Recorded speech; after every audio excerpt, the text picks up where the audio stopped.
Inqaanoo isuma kan caaltu irratti bari'aan irratti lolchuudhaaf malee inqaanoo isuma mana kana si baasan aan jedhan inqaanoo.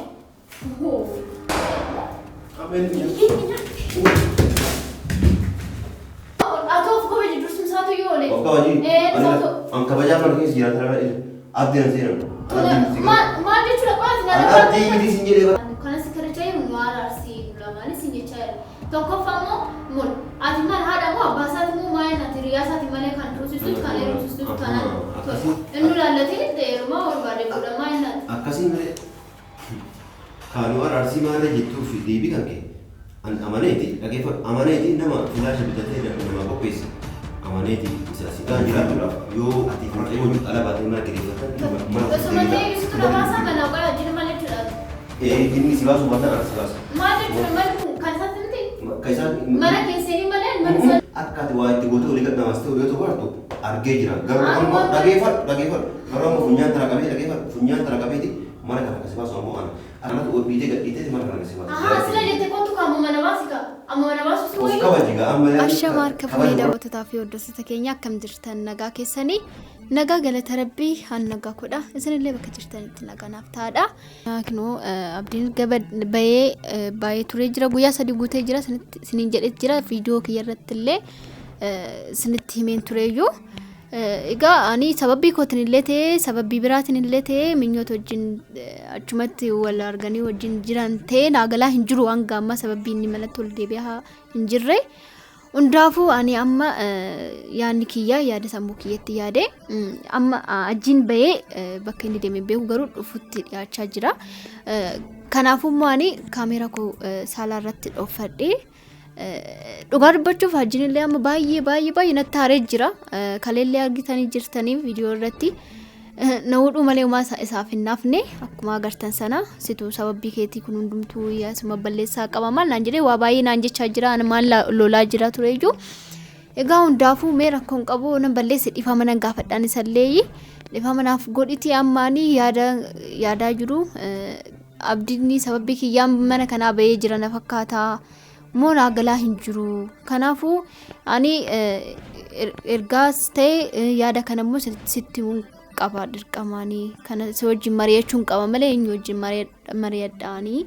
Kanaafuu sababii kiyyaan waan hin taanerra bu'ee anis itti gaafatamummaan kiyya hin oolu gati ta'eef nama ilma dhiiraatis gati ta'e tasa ta'u nama wajjin illee wal lola qabaatee tasa ta'u wal lolan sababa ishiitu akkana godhe naan jedha malee namni isatu gara isaatiin yaada tasaa maalii waan namni jedhu tokkollee hin jiru sababbiinuma ishiitiif waan akkanaa kanarra bu'ee abdiin naan jedhu gati ta'eef ani waan yaade tokkollee hin jiru waa biraa garuu ani hin beekta sababii ani kana hunda dubbadhellee hin beektaatu gati ta'eef ishii hundumaayyuu nan dhiisa situ balleessaa qaba arganaan jettanii akkanaan mana kanaallee boo feetanillee nan baarakkoon qabaanii innumti nagaadhaan mana isaatti walaa deebi'u qabeenya isaattis walaa deebi'u ani kanan barbaadu isa qofaan waan biraa hin barbaadu waan biraatiin akka barbaade ta'uu hin danda'a waan nagalchuu tokkollee hin jiru. Ani dogongoree kanan godheefis waan dhifama naaf haa godhu innumtillee dhifama naaf haa godhu garuu akka mana isaatti galuu barbaada ammatti jedhetan.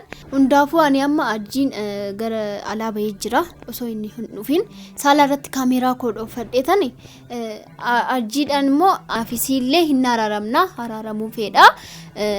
Ammoo achuun booda immoo ati immoo abdii wajjin abdiin akka waan inni irra jiru bakka inni jirullee hoo beekte tariiti akka mana isaatti ol deebi'u rakkoo keessa jiru kanallee yoo ta'e rakkoolee keessa jiraatu yoo jiraate waan hundaafuu garuu abdiin akka mana isaatti ol deebi'u fedhaanii garuu isaan dura immoo isa wajjinis nu akka na ararsitu fedha jedheen gaafadhaani anillee siyaafoo taa'ee abdiinillee siyaafoo taa'ee.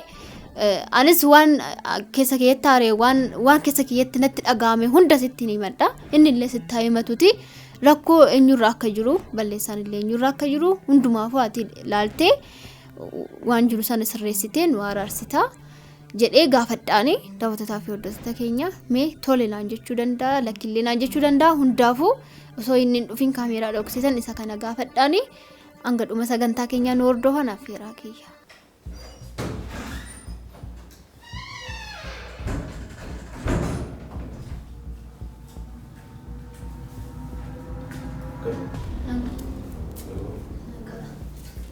barbaadani. Gizee tokko sin barbaadee ture. Si barbaada? Jechuun siyaasa sun barbaadee ture. Maal taasisu? Waan haasa'u tokko kottu gizee tokko taayiti. Maal sabiree? Taayiti sittaan maqaa waan biraama. Waan sadii maalidha maal walitti waan jedhu hojii. Amma ani loluu fi miti amma medhifama si gaafachuu kan tokko fayyii oole.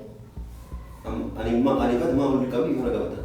Jechuun ani gaddalee kinoo xiqqoo walitti buufannee asaasaa keessa walitti haarree ture miti isaafis dhiifama si gaafachuun barbaada irra dabalataan garuu waa biraa. Namni dhiifama gaafattu ana moo abdiidha mee maatii qofa fakkeenyaaf wanni anaafatti irra walillee walii aarallee sababa abdiiti.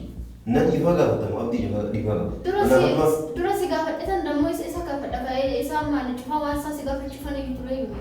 Dhiifama gaafachuun dura dhageeffatu.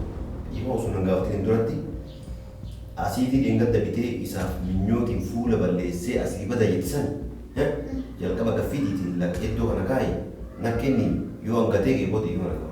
Sammalee. Rakkoon qabaan isa dhugaa dhiisee jira amma meeqman yaada koo dhiisee jira. Dhiiftee jiraamne bittee mana kaa'atte amma ana dhiifama gaafatte booda yoo jedhu dhugatti reetee kaatee anaan hajji waliin baratee itti naqinaan jechuu deemtamu. Ana dhugaa dubbii akkasii yaadee akkasii mire dhageeffatu amma deemi asii akkasii bittee ol keessanii gaffiti as kaa'ee gaiti akkasii dhiifama qaba. Akkas malee ana waan sammaa nagabbaaftu malee mush jaraamtu ofii kiyyaa keenya. Ati keessa sammuu akkamii kanaa yoo yaaddu ati nama yaani rakkinna irraa kaasee fuudhee mana sii kennee si kabajee uffadhu nyaadhu rafidha kan ta'e siin jiree si kabajee akka mataa gubbaa si kaa'ate yoo mee maaluma jettu asii bittee mana geettaate. Ani isaafii miti dusumsaatu isaafii miti ishiman jibba isii bitte. Ishii malee isaafii miti. Akkasii malee eeggadda maal na jette. Guyyaa duraa isii bitte. Eeggadda mataa namaa na jette mana na yaabde. Isatu naarse kaa sheedhaan kan guyyaa ani isaafanii malee ammoo dhiisee jiraan.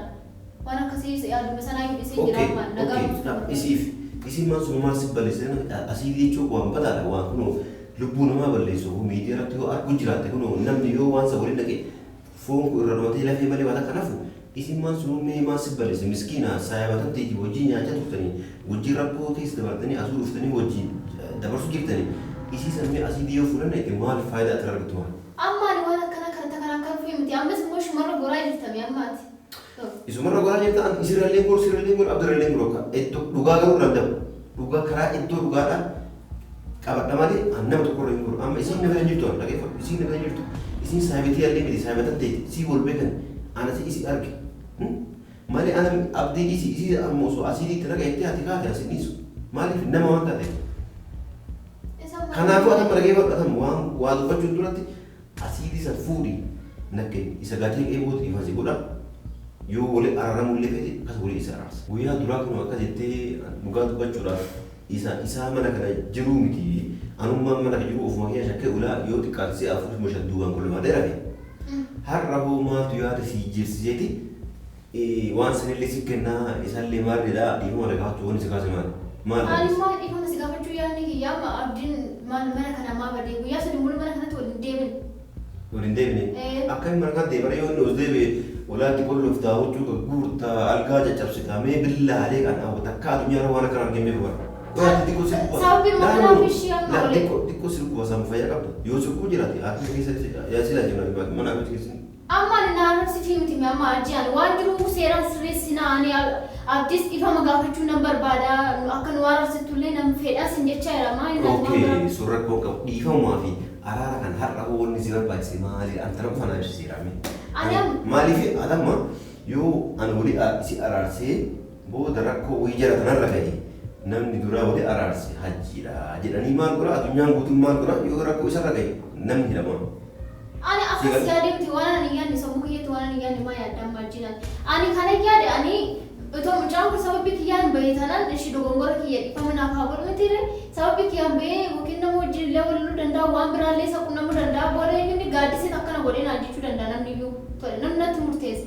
Kanaafuu immoo ani yoo balleessaa waan sababii kiyyaatiin mana kana ba'aa jiraata ta'e akka mana isaatti ol deemuu fayyadamne mana isaatti ani bahee hin jenneen dursumsaatu iyyuu. Laala akkasiin jiru balleessaa kiyya yoo sanuu bara yoo jedhaarta yoo kamiin abdii kana dura takka isaa manaawee ala bulu nagarre nama yaani ati maraachitee mana qaariitee walii gad deemu arguu jirta yaani akkamitti ammaan akkami ol deemu ammallee ol deemu bara jigijigi.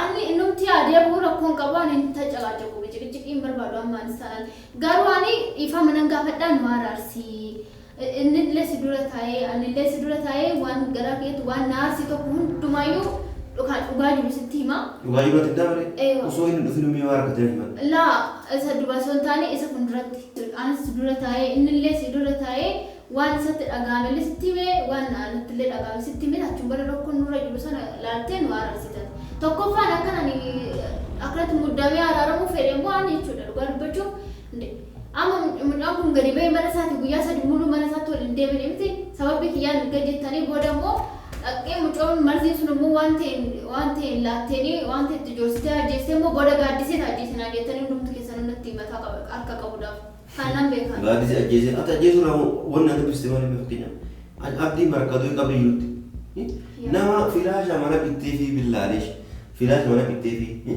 waa hunda ambar ragaa an ija argeeroo bittu ragaa ofumaa ofu baate deengadda anaa kuma qabdu waan ta'an naasu siftee miidara qajeelti takka jedhu tokkoffaa jira qaba ofumaa rabbi subhaanallah rabbii kun bar yoo namni garaa waan qabaanne ofumaa ofiituma waa wayii ol baasa beek anamma filaashaatiin bitanaa jettan an kuma wayisi argee ofumaa bitteeti waa hunda qopheeffatte maal goote subhaanallah kaamera bakkeetti ofumaa keetti ragaa ofi baate akkana godhee jira akkana godhee sanuu maal goote viidiyoolee miidara gadhiifte amma osoo viidiyoo sana inni argee jiraate akka ila balaa mana qarqaatu ni beektate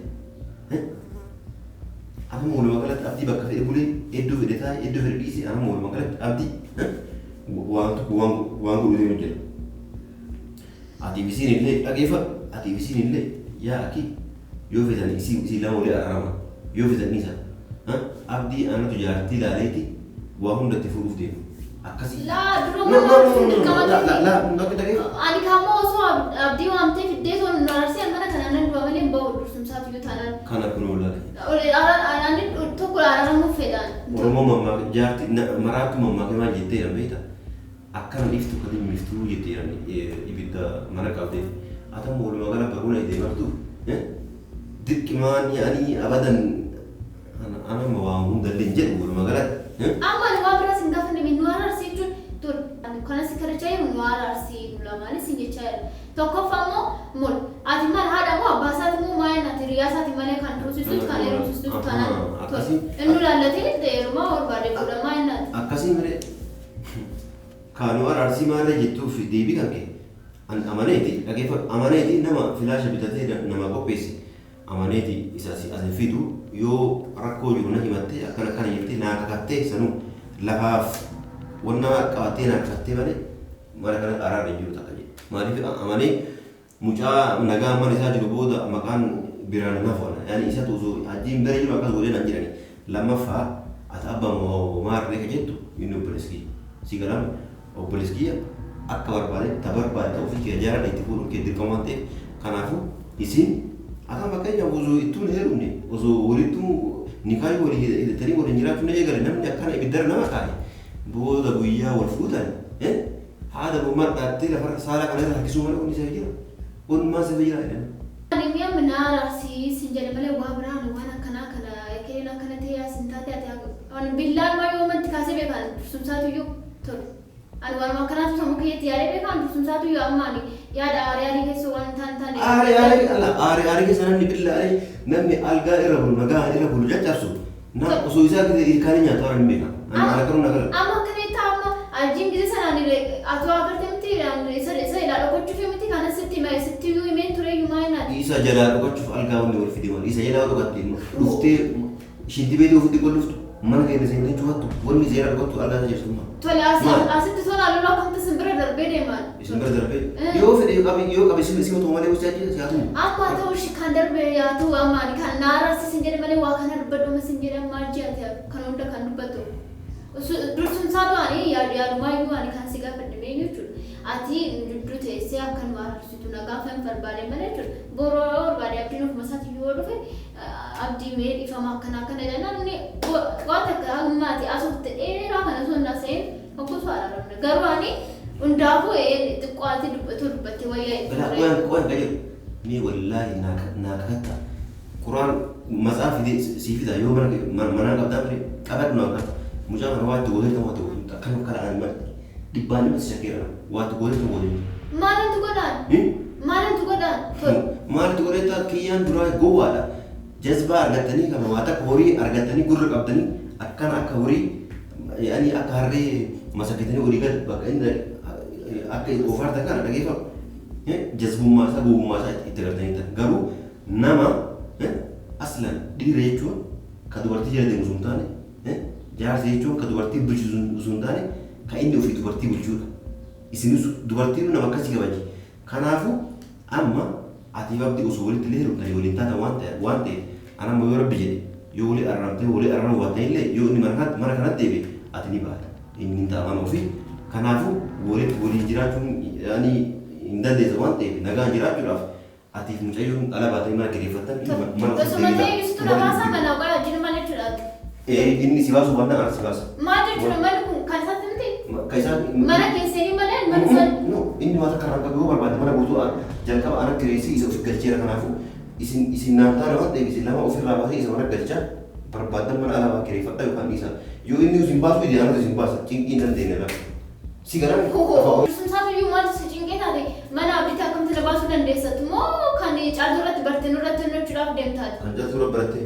Abbaan manaayyuu baay'inaan jenne ati maaliif baay'inaan jechuu dandeessatu? Abbaan manaa kun isa waatti godhanii kan ulee gatu akka ofaar ta'an naagalee dhibbaadhi waan duraa shakkee jira. Jazbummaa isaa tiiwwan ta'an gowwummaa isaa san ilaalee jedhise malee akka ati waa itti gootee ulee gatu namaas ta'e ulee tokko hartu argee jira. Garuu amma dhageeffadhu. Garuu amma funyaan tana qabee dhageeffadhu. Funyaan tana qabeeti mana kana akkasii baasu ammoo ana. Akka dhaaltuu na baratti maarree sanni isinii kabajin ta'u waan ta'eef anatu dhiitee gadhiitee mana kana akkasii baasu. Sila jettee kootu kan amma mana baasika. Amma mana baasu si wayii. Of kabaji gaa amma yaani kabaja yoo diddaani anta akka namoota argasiis baasu irratti godhu. Maali? Of kabaja akka namaatti of kabaja akka dubartii takkaatti of kabaji mataa gaggabaa tuuti mana taa'e san ta'uu diddoomoo miila qabattee akkana asii gasi baasee ila wanna gasi darba. Of kabaji suruma ati of kabaji dursumsaatu yoo oole. Of kabaji an kabajaa mana keessa jiraatan abdii nan seenan. Maal jechuudha qo'aati na lafa. Abdii miti sin jedhee afaan itti bari abdii miti. Abdii barra akka iyyuu baratan dhugaa dubbachuu osoo waan mana kee dhuftee akkaataa isaa deemuuti ammaa miti lubbu awwaalli jedhu iddoo isaa kaata qaba. Qaamni naaraas natti afaan koo qabatan qaba. Maal jechuudha afaan baay'inaan jechuudha ati dhugaa rabbiin naarsinaan dursumsaatu maal miti na namuu miti jechuudha akka natti haggachuu miti galteetu na laaluun qabdu ati. Ani keessa si keessaa an dubartii akkan ina jettu na hin fedhu. Kaanat anaanii miti kaadha miti caatuudhaan akka barbaade jechuun ni dandeessaa. Garuu anarraa waraddu. Akkasii miree. Tol. Of kabajataan of kabajamana kee jiran of hin kabajataan. Laakiin akkamarraa tol of kabajee jira waan na xuxxuuf ni jiru anarraa deeman. Tol. Of kabajis hin jedhee. Dhugaa rabbiin naarsinaan. An of kabaji. Moo dhugaa rabbi lakkan ani minyooti jedhee qopheessa sana sitti naqaa barbaade jechuudha. Xiqqaa shumshinatti dubbattee kanaan godhu. Akkasii miree amma of kabajee taa'uu feetamu sa'aatii ammaa tana keessa mana kana gabboo feeta. Mee kabaju mee maal na goote nan laalameen. Akkasii miree. Iddooma addabaabaa irratti beekan laal maqaa fi balleessa akkana akkana na godhee waan hin taane natti raawwachuudhaaf deemas hin jedhan. Asuma nama hundee gammadee. Ishi kootu koo amaloo.